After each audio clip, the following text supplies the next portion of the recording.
I'm Judy Jones, 45, and I worked my way up the ranks through years of quiet service. For years, I flew home between deployments to care for my mom and quietly covered family bills. But when, at my mother's funeral, my sister blocked me from the front row and my father called me a disgrace in front of everyone, I drew a line that changed everything. Ever been humiliated by the very people you showed up for?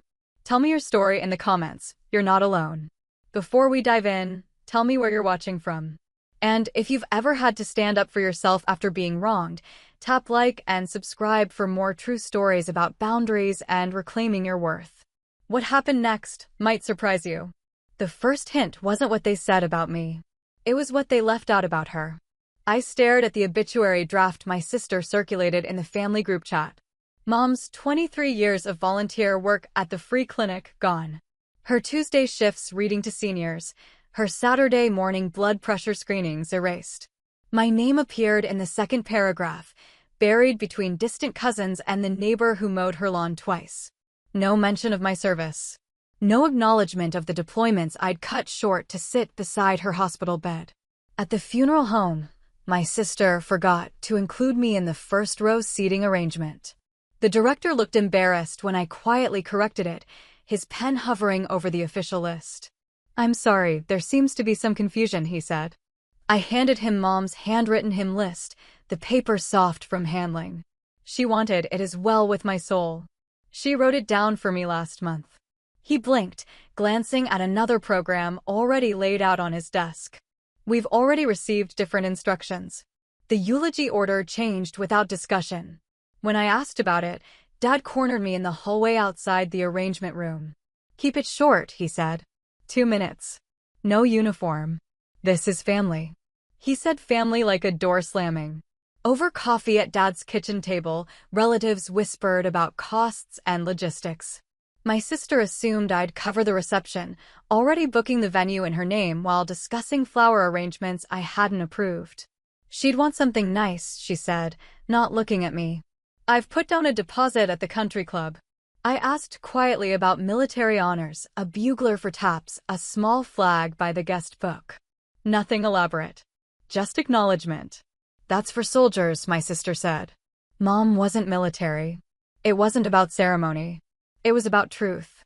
I kept Mom's folded note in my jacket pocket, the psalm she wanted read, the hymn she'd hummed during chemo, and a line in her careful handwriting: "If she can't come home, let her be at peace at work." She knew me. They didn't. A cousin mentioned that Dad's friends thought I was never around. They didn't mention the 3 deployments, the base relocations, the phone calls at midnight when she couldn't sleep. Absence can sound like neglect to people who never learn distance. My sister's texts arrived in volleys. "Reception balance is due." Then, "Headstone, your share is X." She called it our contribution, then sent invoices only in my name. When I asked for an itemized breakdown, she sent a screenshot of her credit card statement with a winky face emoji. Small indignities accumulated. My name appeared as Judy on the printed program. I'd been Jen since childhood. The photo board featured everyone except me and Mom together, though I'd sent a dozen pictures from my last leave. Omissions form their own language. I asked the funeral director to restore Mom's hymn, keep my eulogy slot, and arrange seating per tradition, children in the first row. I didn't raise my voice. I showed him her note, the paper creased from my pocket. "Of course," he said. These were her wishes. In the hallway before the service, my sister intercepted me. "Don't make this about you," she said, voice low and clipped. "It's about Mom." I thought that would be enough. The church bells tested their midday ring while we waited in the vestibule. My phone vibrated with a routine readiness update from my aide, a message I ignored. I'd told my command I was unavailable for 48 hours. Grief was supposed to be off limits. Dad adjusted his tie in the mirror, checking his watch. "We should seat people soon." "The pastor's ready when we are," I said. My sister smoothed her black dress, the one she'd charged to Mom's credit card last week. "Remember, keep it simple. No drama." The irony wasn't lost on me. Outside, rain spotted the sidewalk where people gathered under umbrellas. I recognized faces from Mom's clinic, Neighbors who'd borrowed her hedge trimmer, the postal worker who always asked about her garden. Real people who'd known her real work. "She touched so many lives," said Mrs. Patterson from next door. I nodded, thinking of Mom's hands, always warm, even when tired from double shifts. Even when she was dying. The funeral director approached with his clipboard. "We're ready to begin seating." My sister stepped forward. Family first, then close friends. I watched her orchestrate the procession like a theater director, placing people according to some hierarchy I didn't understand. When she gestured for me to wait, I felt something shift inside my chest. Not anger, something quieter and more permanent. The rain picked up, drumming against the stained glass windows. People filed past Mom's closed casket, touching the wood, leaving flowers. I stayed in the back, watching my family claim their grief like territory. An usher handed me a program. Judy Jones, it read under Surviving Children. Below that, my sister's full paragraph about her marketing career, her husband, her volunteer work at the country club. My military service merited one line. She currently works for the government. 23 years of service. 4 commendations. 3 combat deployments. Reduced to a euphemism that made me sound like a clerk. I folded the program and put it away. Mom's voice echoed in my memory. "If you're going to go far, go true." She'd signed my academy application with steady hands, driven me to the airport at dawn, packed a lunch she knew I'd never eat. The church filled slowly. I recognized the clinic director, several nurses. Patient's mom had helped navigate insurance paperwork. They nodded at me with gentle recognition, the kind reserved for family members who actually show up. "She was so proud of you," whispered Dr. Lopez, who'd worked with Mom for 15 years. I squeezed her hand, unable to speak. The organ began its prelude, not Mom's hymn, but something generic and forgettable. I checked my watch. In 30 minutes, this would either honor her memory or bury it under family politics. The rain intensified, and I realized I was about to find out which. Rain drummed against black coats as we filed into the church. I took a seat in the back pew to avoid conflict, but Dad caught my eye and gestured for me to stay there. The first row filled without me, my sister, her husband, Dad, then aunts and uncles I saw twice a year. When I approached the aisle quietly, my sister stepped into my path. "Guests are behind family," she said, loud enough for people to turn and stare. "There are lines you don't cross. And there are lines drawn on purpose." I returned to my seat, feeling the weight of curious glances. The pastor began with a prayer about loss and healing, his voice carrying over the storm outside. Mom's casket sat surrounded by flowers I hadn't chosen, beneath light that hit it wrong. Halfway through the service, my prepared 2 minutes was cut. I watched my sister signal the pastor to move to closing remarks.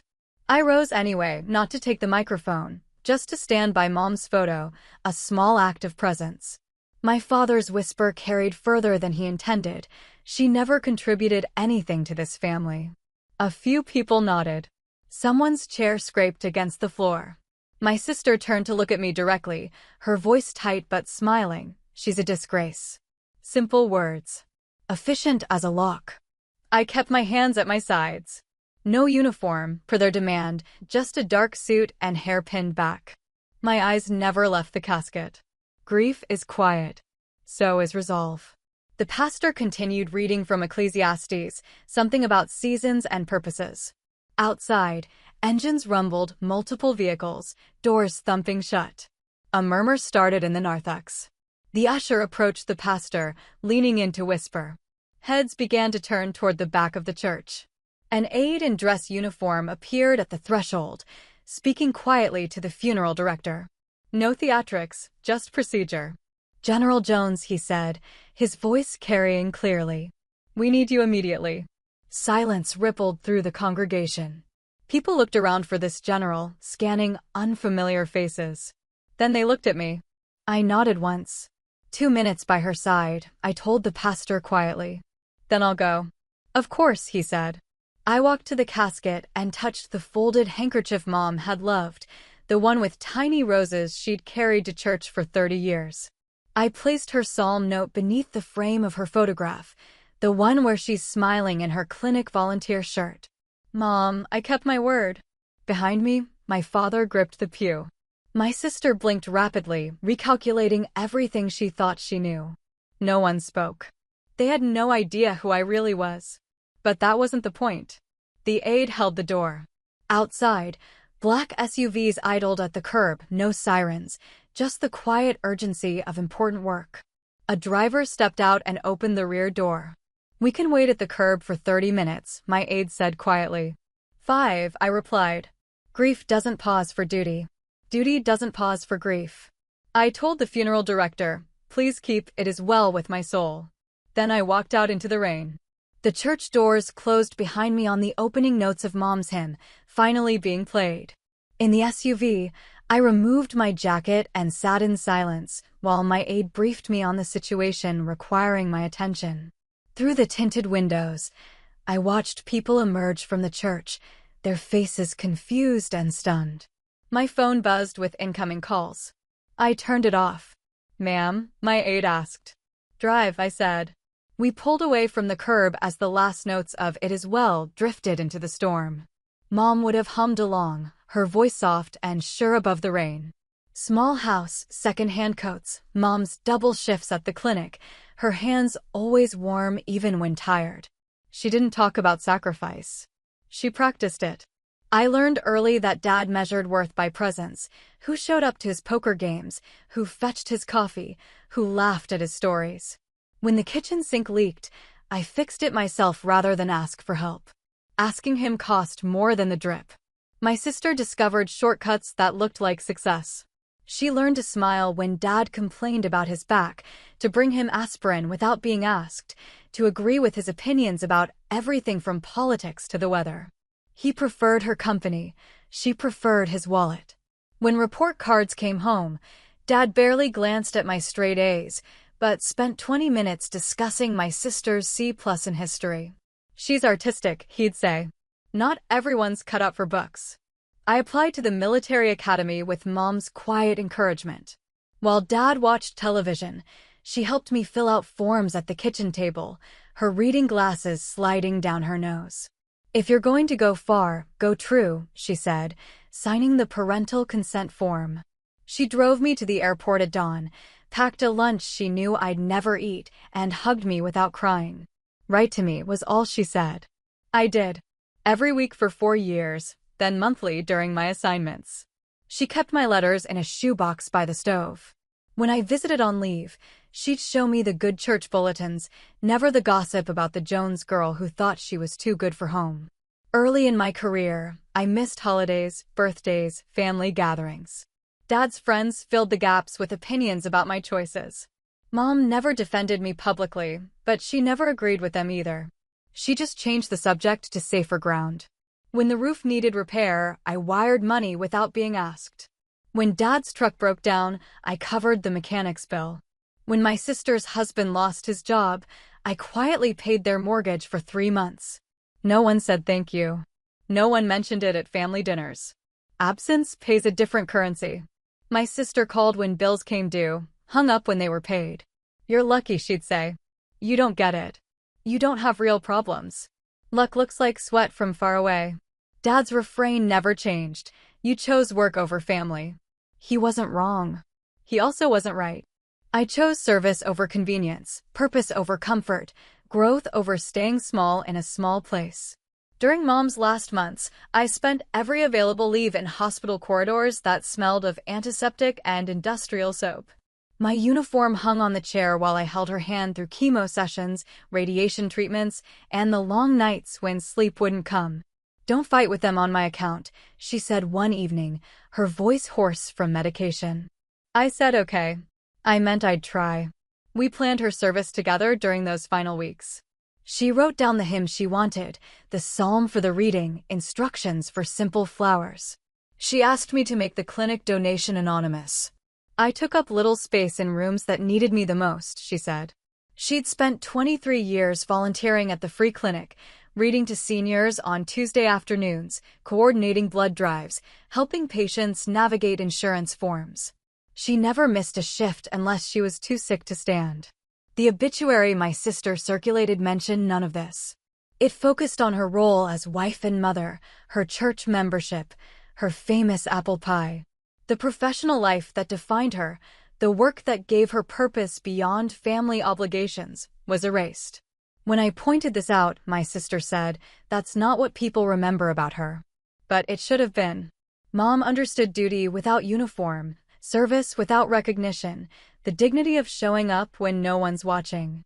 She taught me that worth isn't measured by applause, but by the quiet satisfaction of work done well. She never bragged about my rank or my assignments. She kept one newspaper clipping tucked inside a cookbook, a photo from my promotion ceremony, my hand on a Bible, taking an oath to protect and defend. She never showed it to me, never mentioned it. I found it after she died, carefully preserved between pages about Sunday pot roast. Honor didn't need an audience for her. In those final conversations, she made me promise to stay true to the person she'd raised, regardless of what the family expected. "They'll want to make you smaller," she said. "Don't let them." I promised. I meant it. She died on a Tuesday morning while I was in a briefing 3 time zones away. By the time I reached the hospital, she was gone. My sister had been with her, and I was grateful for that. Some absences can't be helped. The nurse handed me her personal effects in a manila envelope. Her reading glasses, the handkerchief with tiny roses, the folded paper with her final wishes. "She talked about you constantly," the nurse said. She was so proud. I folded the paper carefully and put it in my jacket pocket. I would carry it to her funeral and beyond, a contract between us that no one else could break. In the car, I removed my jacket and sat in silence. My aide waited, eyes forward, while I processed what had just happened.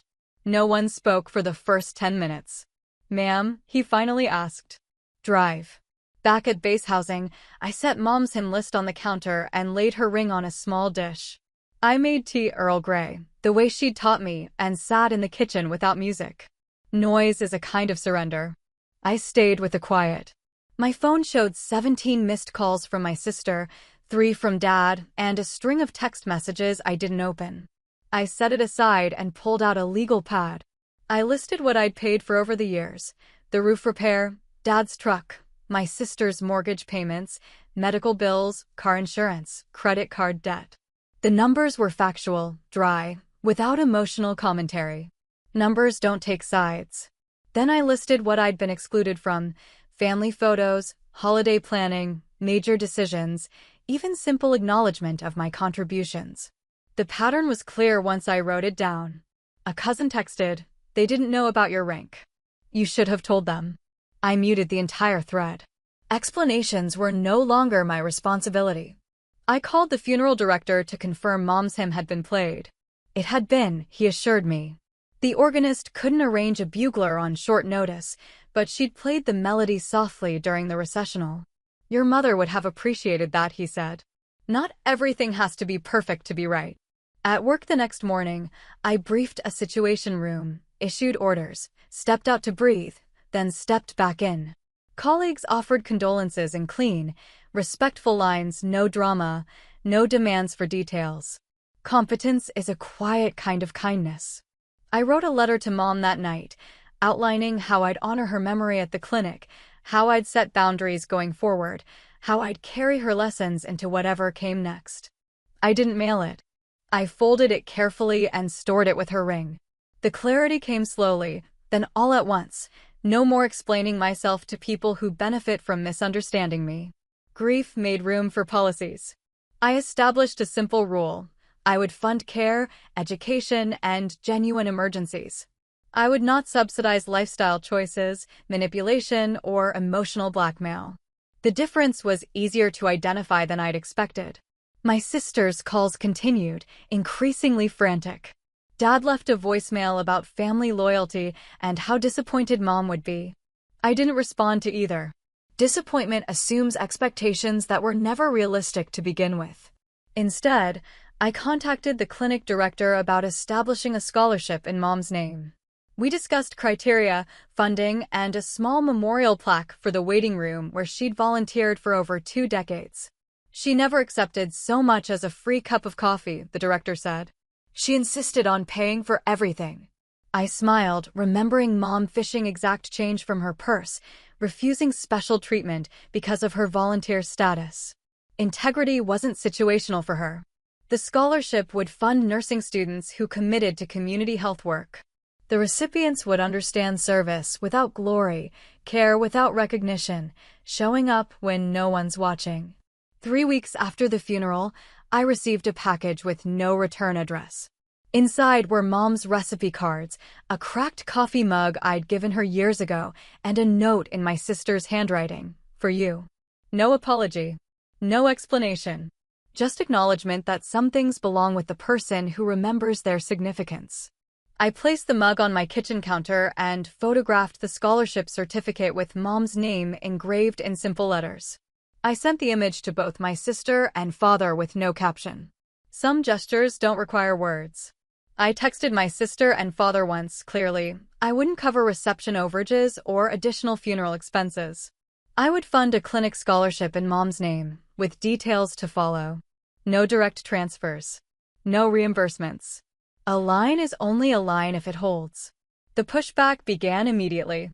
My sister called it embarrassment, betrayal, abandonment.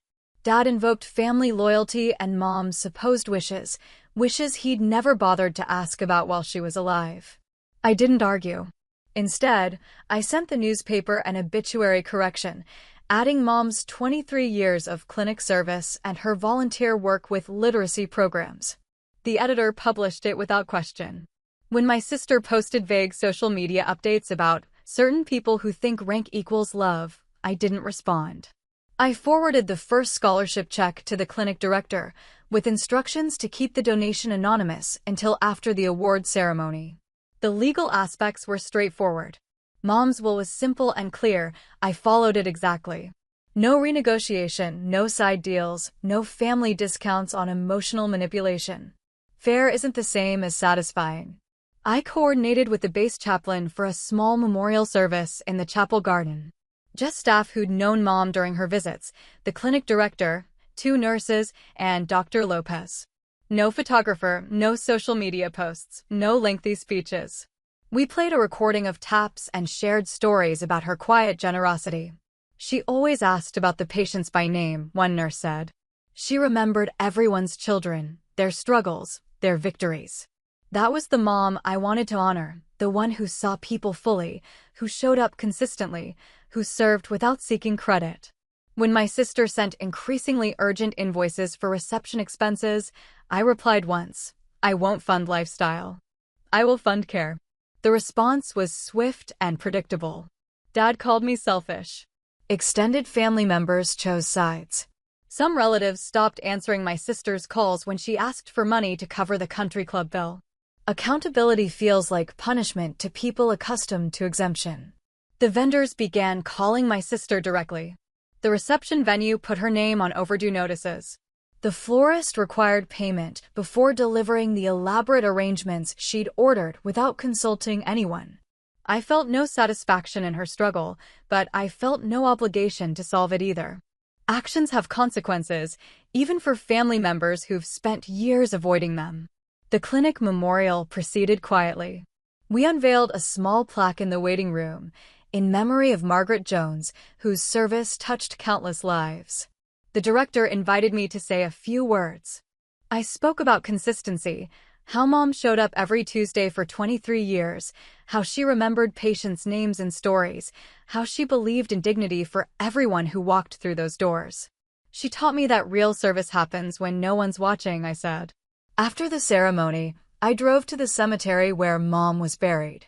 The headstone was simple granite with her name, dates, and the line she'd chosen. She was faithful in little things. I placed a single white rose on the grave, her favorite flower, and stood in the quiet for 10 minutes. No grand gestures, no dramatic declarations.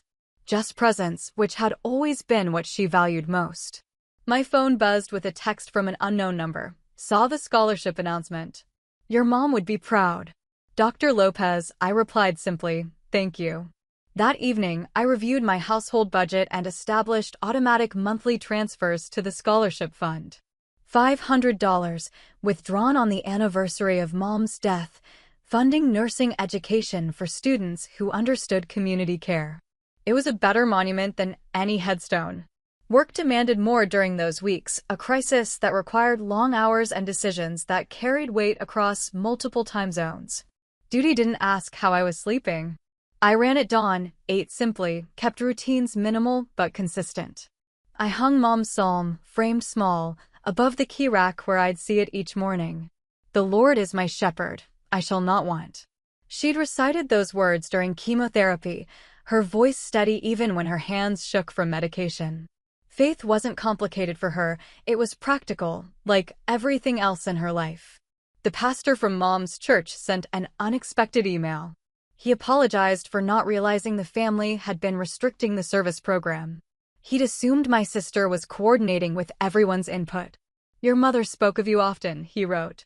"She was immensely proud of your service to our country." He included a photo of Mom's handwritten hymn list, taken after the funeral. I saved it to my computer, then printed a copy for the frame beside her psalm. The clinic director invited me to attend the scholarship presentation ceremony. The first recipient was a nursing student who volunteered weekends at a homeless shelter, exactly the kind of person Mom would have championed. I attended in a plain navy suit, no uniform. When they called my name to present the award, I shook the young woman's hand and said simply, "Your community work matters." She smiled nervously. "I hope I can help people the way your mother did." "Just show up," I said. That's what she'd tell you. After the ceremony, people lingered over stale coffee and grocery store cookies. The clinic staff shared stories about Mom's consistency, her refusal to accept special treatment, her genuine interest in every patient's well-being. She never took a free coffee, the director said, and people laughed warmly. I laughed too. It helped. My sister's situation deteriorated predictably. Without my financial backing, her elaborate plans collapsed. Friends stopped lending her money when word spread about the funeral reception debt. The country club sent collection notices. She texted me once, "You ruined my reputation." Reputation is a mirror. I didn't pick it up. Dad maintained his silence for weeks. A neighbor mentioned he was hurt by my actions at the funeral, as if my response to public humiliation was somehow the real transgression. I sent no reply. Instead, I mentored a young officer who'd recently lost her father. We reviewed leave policies, discussed grief counseling resources, and went over the paperwork for emergency family funds. "Take all the time you need," I told her. "And don't let anyone make you feel guilty for grieving the way that works for you. Legacy sometimes looks like corrected paperwork." My sleep improved gradually. The sharp edge of grief softened into something more manageable, not absence, but integration. Mom's lessons lived in daily choices, showing up, telling the truth, serving without seeking credit. I visited the base chapel garden after staff meetings, standing among the hydrangeas Mom had admired during her visits. The quiet helped me think, process, remember without drowning. One evening, I found a small package by my door, no delivery notice, no return address. Inside were Mom's recipe cards, carefully organized in her handwriting, and the cracked coffee mug I'd given her for Mother's Day years ago. A folded note read, "For you." No signature, but I recognized my sister's handwriting. I set the mug on my kitchen counter and photographed the scholarship certificate with Mom's name engraved in simple block letters. I sent the image to both my sister and father with no message. Some gestures exist without explanation. My sister left that bag at my door, Mom's recipe cards, the cracked mug, and the unsigned note. No apology. No claim. Just gesture without ownership. I sent a photo of the mug on my counter alongside the scholarship certificate bearing Mom's name. My text to my sister read, "Thank you. Boundaries remain." She didn't respond. I didn't expect her to. 3 days later, Dad left a voicemail. His voice was careful, measured. "I didn't know about your rank. I should have asked." I saved the message but didn't return the call. Knowledge wasn't the real issue. Respect was. A week passed. Then 2. I sent both my sister and father a written message, clear and final. "If you want contact, acknowledge what happened at the funeral." No money discussions. No public stories about me. Individual therapy recommended for processing family dynamics. Trust isn't a door you can simply open again. It's a contract with specific terms. My sister replied with angry texts about my conditions and ultimatums. Dad said nothing. I expected both responses. Holidays approached: Thanksgiving, then Christmas. I made no travel plans, sent no cards, attended no gatherings. Instead, I volunteered at the base family center, serving meals to military families separated from extended relatives. "Thank you for doing this," said a young spouse whose husband was deployed. "Thank you for being here," I replied. Service creates its own family when blood relatives fail you. On Mom's birthday, I sent a single photo to my sister and father, the clinic plaque with Mom's name, surrounded by patients in the waiting room. No caption, no message. Just evidence of a life that mattered beyond family politics. Neither responded. I hadn't expected them to. The scholarship recipient sent a thank you card with a photo from her first day working at the community health center. Following her example, she wrote simply, "I framed it next to Mom's psalm." My sister gradually paid down the reception debt in installments, posting passive-aggressive social media updates about learning lessons and growing stronger. The venue eventually posted a generic thank you when the balance cleared. Dad mailed one letter 3 months after the funeral, no blame, no demands, just a photograph of Mom in the clinic lobby, smiling in her volunteer shirt. I filed it with her psalm and hymn list. No apology. No acknowledgement. Just a photo that said maybe, possibly, he was beginning to understand who she really was. Progress looks different for everyone. The clinic's scholarship ceremony became an annual tradition. I attended each year, shaking hands with nursing students who understood community service, who volunteered their weekends, who showed up when no one was watching. "Your mother would have packed you a lunch," I told each recipient, and they always smiled. In town, people occasionally stopped me to mention Mom's clinic work, her Tuesday reading sessions, her gentle way with frightened patients. They spoke respectfully, without drama. No one mentioned military rank or family conflict. "She had the kindest hands," said Mrs. Patterson, the neighbor who'd borrowed Mom's hedge trimmer for 15 years. I nodded, remembering those hands, warm even when tired, steady even when shaking from chemotherapy, always ready to help without being asked. My sister eventually found stable work, moved to a smaller apartment, stopped asking relatives for money. Her social media posts shifted from complaints to cautious optimism. We never spoke, but mutual acquaintances provided updates I didn't request, but didn't refuse. She was learning to stand on her own. Growth takes time. Dad sent occasional letters, never long, never emotional, just updates about his health, the weather, neighborhood changes. He included photos sometimes, the garden Mom had loved, the church where she'd volunteered, the clinic where her plaque still hangs. One letter mentioned my promotion to a position requiring Senate confirmation. Just one line, "Saw the news." She would have been proud. No signature, but I recognized his careful handwriting. I filed it with the others. The base chapel garden became my regular walking route after long days. I'd stand among the hydrangeas, breathing in the quiet, remembering Mom's voice humming it as well, while she folded laundry or prepared dinner. One afternoon, I left the cracked coffee mug under the garden bench, tucked out of sight where only I would know it was there. A small memorial, invisible to everyone else, perfect for a woman who'd valued service over recognition. I closed my eyes and spoke to her. I kept my word. I stayed true. The breeze stirred the hydrangeas, and I imagined her humming along. Years passed.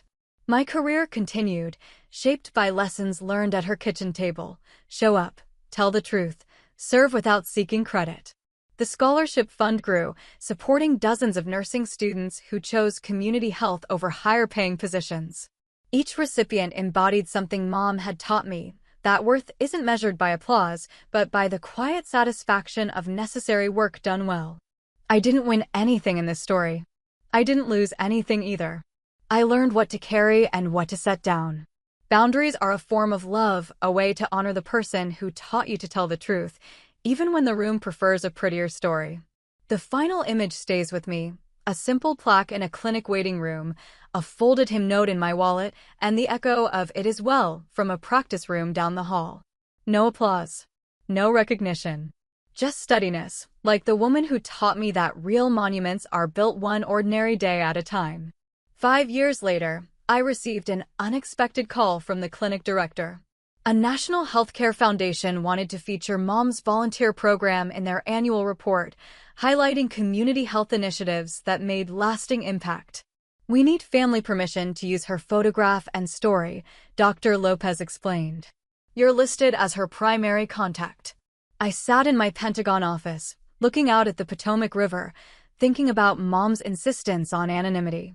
She'd never wanted recognition, but she'd always wanted the work to continue. "What kind of story?" I asked. 23 years of consistent service. Never missed a Tuesday.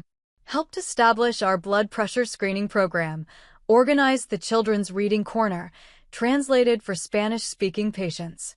She trained 12 other volunteers who are still with us. I hadn't known about the translation work. Mom had been quietly learning Spanish during her final years, practicing with phrase books I'd assumed were for crossword puzzles. "Use the photograph," I said. "But focus on the program, not the person." She'd prefer it that way. The article appeared 6 months later in a healthcare journal I'd never heard of. 2 pages about community volunteers who bridge gaps in medical care, featuring Mom's photo beside the clinic waiting room plaque. The caption read simply, "Margaret Jones, 1945 to 2019. Volunteer coordinator and patient advocate." I ordered 50 copies and sent one to Dad with a brief note. "She made a difference." He never replied, but I hadn't expected him to. My sister found the article through a Google search, Mom's name finally appearing in print, associated with real accomplishment rather than family drama. She forwarded it to me with a message. I didn't know about the Spanish classes. Neither had I. Mom's life had been larger than any of us understood. That same year, the scholarship fund reached a milestone, 10 recipients working in community health across 4 states. The clinic organized a small reception to celebrate, inviting all the scholarship recipients to meet each other and share their experiences. I flew in from Washington, taking leave specifically for the event. The clinic waiting room buzzed with young nurses comparing stories about rural clinics, urban health centers, school nursing programs. Each had chosen service over salary, impact over prestige. "Your mother's example led me here," said Sarah, the 3rd scholarship recipient, now working with migrant farm workers.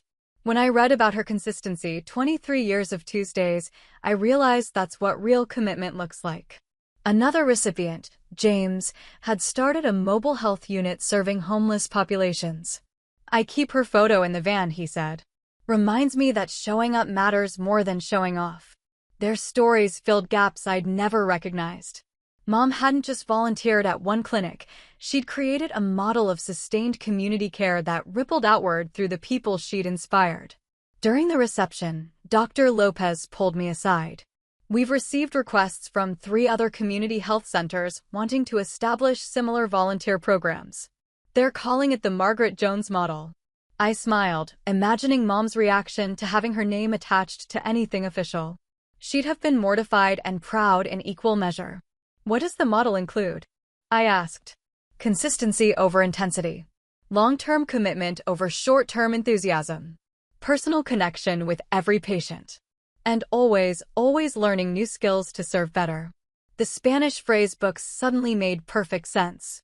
That evening, I visited Mom's grave for the first time since the burial. The headstone looked smaller than I remembered, weathered by 5 years of seasons. Someone had left fresh flowers, white roses, her favorites. "Thank you for coming," said a voice behind me. I turned to find Mrs. Patterson, the neighbor who'd borrowed Mom's hedge trimmer. She held a small watering can and wore the kind of practical shoes Mom would have approved of. "I come every Tuesday," Mrs. Patterson said. Same day she volunteered. Seems right somehow. She watered the small plot of soil where spring bulbs were beginning to emerge, daffodils and crocuses, flowers that return without fanfare, year after reliable year. "She talked about you all the time, Mrs. Patterson continued. Not the military parts, she was private about that. But she'd mention funny things you wrote in letters, or worry when she hadn't heard from you during deployments. I knelt and touched the headstone, running my fingers over the engraved words. She was faithful in little things. Did you know she was learning Spanish? I asked. Oh, yes. She practiced with my grandson Miguel when he visited. Said she wanted to help more patients feel comfortable at the clinic. Another piece of Mom's hidden life revealed itself. She'd been building bridges I'd never seen, creating connections that outlasted her presence. Mrs. Patterson left after a few minutes, promising to continue the Tuesday flower routine. I stayed longer, watching the sun set behind the oak trees Mom had admired during our drives through the cemetery years earlier. You're still teaching me, I said aloud, feeling only slightly self-conscious. The breeze stirred the emerging daffodils, and I imagined her gentle approval. The Pentagon years brought new challenges and deeper responsibilities. I briefed senators, managed international crises, made decisions that affected thousands of service members. But the lessons remained constant: show up, tell the truth, serve without seeking credit. My aide, now a lieutenant colonel himself, occasionally mentioned seeing my name in news articles about military leadership or veterans affairs. I never read them. Recognition had never been the point. Ma'am, you might want to see this one, he said one morning, sliding a printout across my desk. It was an op-ed in the Washington Post about military families and the hidden costs of service. The author, a retired Army chaplain, wrote about families who sacrifice without recognition, citing several examples of service members who'd lost family relationships due to duty commitments. My name appeared in the final paragraph, not as a source, but as an example. Someone had told him about the funeral incident, anonymized but recognizable to anyone who knew the details. General Jones understood that some families never learn to honor the very service they claim to support, the chaplain wrote. Her response demonstrated that boundaries aren't betrayal, they're the prerequisite for genuine relationship. I folded the article and put it away. Public validation felt unnecessary, but I appreciated that someone understood the distinction between duty and dysfunction. That afternoon, my sister called for the first time in 3 years. I saw the article, she said without preamble. Is that about Mom's funeral? Probably, I said. A long pause. I've been in therapy. Good. Another pause. I want to apologize for what I said that day. About you being a disgrace. It wasn't true and it wasn't fair. I sat quietly, letting her words settle. I was angry about losing her, she continued, and scared about handling everything alone. I took it out on you because you were the safest target. Thank you for saying that. Can we? She started, then stopped. Would you be willing to talk sometime? Not about money or family politics. Just about Mom. I considered this. What aspects of Mom? The parts one missed. The clinic work, the Spanish lessons, the people she helped. I realized I never really knew who she was outside of being our mother. This was progress. Small, tentative, but real. I'd be willing to share what I knew, I said. But slowly. With clear boundaries. I understand. We arranged to exchange emails, one story about Mom each month, no other topics allowed. I'd write about her volunteer work, her quiet generosity, her fierce integrity. She'd share memories from home, daily routines I'd missed during deployments. The correspondence lasted 2 years. Short messages, careful and respectful, focused entirely on celebrating the woman who'd raised us. Slowly, a different relationship emerged, not sisterhood exactly, but mutual recognition of shared loss and genuine respect for Mom's legacy. My sister never asked for money. I never offered forgiveness for the funeral. Some wounds heal around the edges while remaining tender at the center. Dad's silence continued, broken only by annual birthday cards with his careful signature. No messages, no updates, just acknowledgement that the date mattered. I responded the same way, a card on his birthday, formal but not unkind. When he turned 75, I sent a larger card with a photo of the clinic plaque and a brief message, "Mom's legacy continues." He sent back a single line, "Thank you for honoring her properly." It wasn't reconciliation, but it was recognition. Sometimes that's enough. Retirement from active duty approached gradually, then all at once. 30 years of service, multiple commands, a career that had shaped me more than any family relationship. The farewell ceremony was held at Arlington National Cemetery, with full military honors and a reception that drew colleagues from 4 decades. My sister attended, flying in from her new job in Denver where she worked for a nonprofit focused on family counseling. We'd exchanged Christmas cards for several years, brief updates about our separate lives, no drama or demands. "Mom would have loved seeing you honored like this," she said during the reception, gesturing toward the flags and formal presentations. "She did see it," I replied. "Every promotion, every assignment." She kept newspaper clippings in a cookbook. My sister smiled. "I found those when we cleaned out her kitchen. I thought you should have them, but I didn't know how to give them to you." "Keep them," I said. "She meant for you to find them." Dad didn't attend the ceremony, but he sent a card with a formal message. "Congratulations on your distinguished service to our country. Your mother would be proud." Simple words, but they acknowledged both my career and Mom's approval. Progress moves slowly in some families. During the reception, Dr. Lopez approached with news about the scholarship fund. We now supported 23 nursing students, one for each year of Mom's volunteer service, though the timing was coincidental. "We're establishing an endowment," he said. "The Margaret Jones Community Health Scholarship will continue indefinitely. Your mother's investment in people keeps growing." I thought about compound interest, not financial, but human. Each nurse Mom had influenced went on to touch other lives, creating expanding circles of care that stretched far beyond her Tuesday afternoon shifts. The ceremony ended with taps played by a military bugler, the same song that had been missing from Mom's funeral. As the final note faded across Arlington's rolling hills, I felt something complete itself, not closure exactly, but integration. Mom's lessons and military service had been separate streams that finally converged. Both had taught me the same things. Consistency matters more than intensity. Character reveals itself in small moments, and real service happens when no one's watching. Civilian life required adjustment, but the rhythms came naturally. I moved to a small house near the original clinic where Mom had volunteered, close enough to attend scholarship ceremonies and board meetings, but far enough from family complications. The house had a garden, something I'd never maintained during my military career. I planted vegetables Mom would have approved of: tomatoes, peppers, herbs for cooking. Working with soil felt foreign at first, then therapeutic. Mrs. Patterson, now in her 80s, still visited Mom's grave every Tuesday. Sometimes I joined her, bringing flowers from my garden and sharing updates about the scholarship recipients. 27 nurses now, I told her one spring morning. Working in community health centers across 8 states. "She'd be amazed," Mrs. Patterson said, and embarrassed by all the attention. We laughed, remembering Mom's horror whenever anyone mentioned her volunteer hours in public.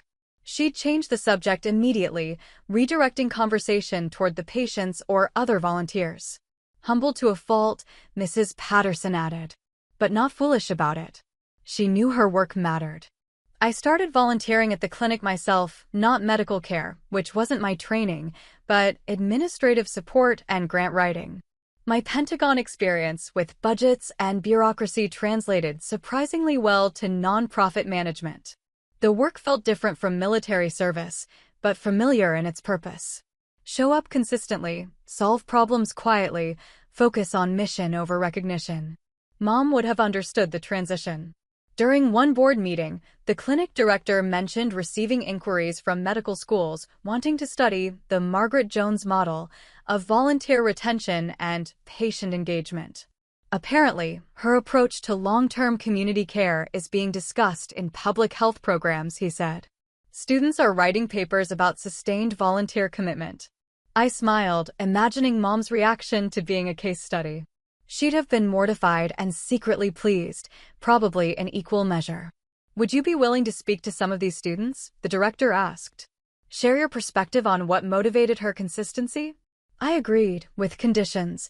No personal family details, no military career specifics, just focus on her philosophy of service and community care. The first speaking engagement was at a nursing school 2 hours away. 30 students, all planning careers in community health, eager to understand what sustained 23 years of volunteer work. She never talked about changing the world, I told them. She talked about helping the person in front of her. Tuesday after Tuesday, year after year. Small scale, large impact. A student raised her hand. How did she maintain motivation when the problem seemed endless? I thought about Mom's phrase books, her Spanish lessons, her constant learning. She stayed curious. Every patient taught her something new about resilience, about community, about the complexity of human need. Education never stopped for her.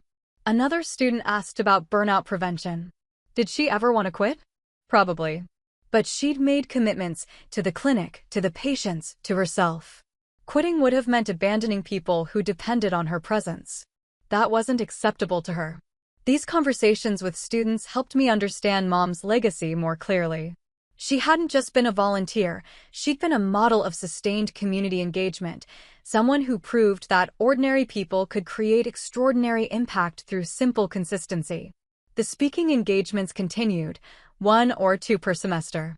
Students would email follow-up questions, sharing their own community service projects and asking for advice about career choices. I always responded, remembering how Mom had answered every letter I'd sent from the academy, every phone call from overseas assignments. Consistency in small things, she'd taught me. It matters more than grand gestures.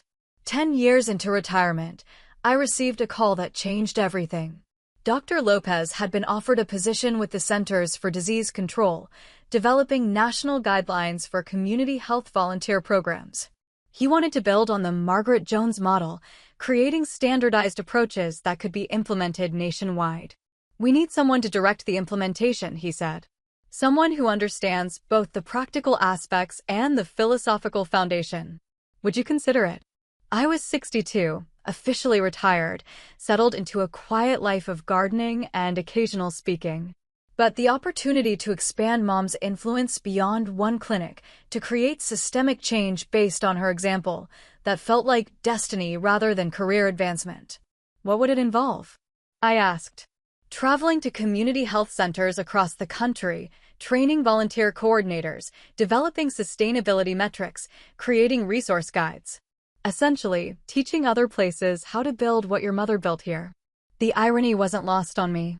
My entire military career had been about large-scale operations, strategic planning, managing complex systems. Now I was being asked to do the same thing, but for community health volunteers rather than military personnel. The position is part-time, Dr. Lopez continued.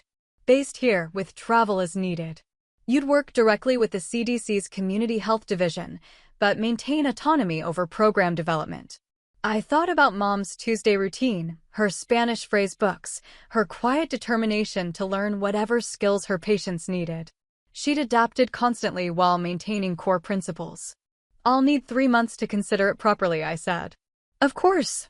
But I hope you'll say yes. This could help thousands of communities develop sustainable volunteer programs. Your mother's approach could become national policy. After hanging up, I walked through my garden, thinking about legacy and mission and the unexpected directions life can take. Mom had never intended to influence health policy or train volunteer coordinators across the country. She just wanted to help people in her community get better care. But impact has its own momentum. Good work inspires more good work, creating ripples that expand beyond anyone's original vision. I called my sister that evening, something I rarely did but felt necessary. I've been offered a job, I said, explaining Dr. Lopez's proposal. That's wonderful, she said. Mom's work reaching a national level, she'd be amazed. And terrified, I added. You know how she felt about attention. But she'd do it anyway, if it helped more people. That was always her bottom line, does it serve others? My sister had learned to see Mom more clearly during our years of careful correspondence. The observation was accurate and helpful. Will you take it? She asked. I think so. It feels like the right kind of continuation. 3 months later, I accepted the position. My first assignment was visiting community health centers in rural West Virginia, places where volunteer retention was challenging and patient needs were complex. The work felt like coming full circle, service without seeking credit, showing up consistently, building relationships one conversation at a time. Mom would have understood the mission completely. During that first trip, I met volunteers who'd been serving their communities for decades, people who shared Mom's quiet dedication to sustained care. Their stories reminded me why the work mattered, not for recognition or career advancement, but for the simple dignity of helping others heal. In a clinic outside Morgantown, I met a volunteer named Rosa who'd been translating for Spanish-speaking patients for 15 years. She reminded me of Mom's phrase books, her determination to learn whatever skills her community needed. "It's not complicated," Rosa said when I asked about her motivation. "People need help, I can provide it. Simple as that. Simple as that." Mom would have agreed completely. The Margaret Jones model was spreading, one clinic at a time, carried forward by people who understood that real change happens through ordinary persistence rather than extraordinary gestures. Standing in that West Virginia clinic, watching Rosa help a frightened patient navigate insurance forms, I felt Mom's presence more clearly than I had since her death. Not sentimentality or wishful thinking, but recognition of continuation, her values living on through people she'd never met, in places she'd never visited. This was how legacy actually worked. Not through monuments or formal recognition, but through the quiet multiplication of good work, one person inspiring another to serve better, more consistently, with greater compassion. The work continues. Mom's work, expanded and amplified, but still grounded in the simple principle she'd lived by: when people need help, you show up. Tuesday after Tuesday, year after year, one life at a time. That's the real monument. And it's still being built. 3 years into the CDC position, I was invited to testify before a Senate subcommittee on rural healthcare access. The Margaret Jones model had been implemented in over 200 community health centers across 38 states, with measurable improvements in volunteer retention and patient satisfaction. Sitting at the witness table, looking up at senators I'd briefed in my Pentagon years, I felt the strange symmetry of career and calling converging. They were asking me to explain why sustained volunteer programs worked better than sporadic high-intensity efforts. Consistency builds trust, I testified. Patients develop relationships with volunteers who show up predictably. That relationship becomes part of the healing process. Senator Williams from Montana, whose state had implemented the program in 12 rural clinics, leaned into his microphone. "General Jones, can you quantify the impact of this consistency?" I referred to my prepared notes. Centers using the Margaret Jones model show 37% higher volunteer retention rates and 23% improvement in patient satisfaction scores. More importantly, they report stronger community integration and increased local support for healthcare initiatives. What I didn't mention in the formal testimony was the human dimension, the letters I received from volunteers across the country, people who'd found purpose and community through sustained service. Like Margaret in Alaska, who'd been translating for Inuit patients for 5 years. Or David in rural Mississippi, who coordinated transportation for elderly patients and had never missed a Tuesday in 3 years. After the hearing, I walked through the Hart Senate office building, remembering my Pentagon days when these hallways had been daily territory. The marble floors echoed the same way, but my purpose felt different now, not about national security threats, but about community health resilience. My phone buzzed with a text from my sister. "Watched your testimony online." Mom would have hidden under the table from all that attention. I smiled, knowing she was right. Mom would have been mortified by congressional testimony about her volunteer approach. But she also would have understood that the work mattered more than personal comfort. That evening, I called Dad for the first time in years. At 82, his voice was thinner, but still recognizable. "Saw you on C-SPAN," he said without preamble, "talking about your mother's volunteer work. The program's helping communities across the country now." A long pause. She would have been proud. And embarrassed. Both, I agreed. Another pause. I never understood what she was doing at that clinic. Thought it was just busy work, something to fill her time. This was the closest Dad had ever come to acknowledging his limited view of Mom's life outside their marriage. I waited to see if he'd continue. I see now it was more than that. Real work. Important work. It was her calling, I said. Like the military was yours. The parallel had never occurred to him before, but it was accurate. Both Mom and I had found ways to serve that took us beyond family obligations into larger purposes. I should have supported her more, Dad said quietly. And you too. The apology was incomplete, no acknowledgement of the funeral humiliation, no recognition of years of financial manipulation, but it was progress. At 82, people change slowly if they change at all. Thank you for saying that, I replied. We talked for 10 more minutes about practical things: his health, the weather, changes in the old neighborhood. Normal conversation between estranged relatives finding their way back toward respectful distance. He died 2 years later, quietly in his sleep. My sister called with the news, her voice steady but sad. He left instructions, she said. Simple service, no reception. He said he didn't want to burden anyone with elaborate arrangements. The funeral was everything moms should have been: respectful, focused on the deceased, free from family drama. 30 people attended, mostly neighbors and longtime friends. The pastor spoke about Dad's work as a maintenance supervisor, his 40-year marriage to Mom, his pride in his daughter's achievements. My sister and I sat together in the front row, united in grief without the complications that had defined our relationship for decades. We'd both grown past the need for childhood roles and family hierarchies. At the graveside, I placed a single white rose on the casket, the same flower I'd been leaving on Mom's grave for years. Dad would be buried beside her, their names together on the headstone, their conflicts finally resolved by the ultimate equalizer. After the service, my sister and I walked through the cemetery where Mom's grave was marked by fresh daffodils, Mrs. Patterson's Tuesday routine continuing even though she now used a walker and needed help getting to the car. I've been thinking about Mom's Spanish lessons, my sister said. How she kept learning new ways to help people, even in her 70s. She never stopped growing, I agreed. That was probably her greatest gift, staying curious about how to serve better. I've been learning sign language, my sister said unexpectedly. There's a deaf community in Denver that needs family counseling services. Seems like something she would have done. This revelation surprised me. My sister, following Mom's example of learning new skills to meet community needs.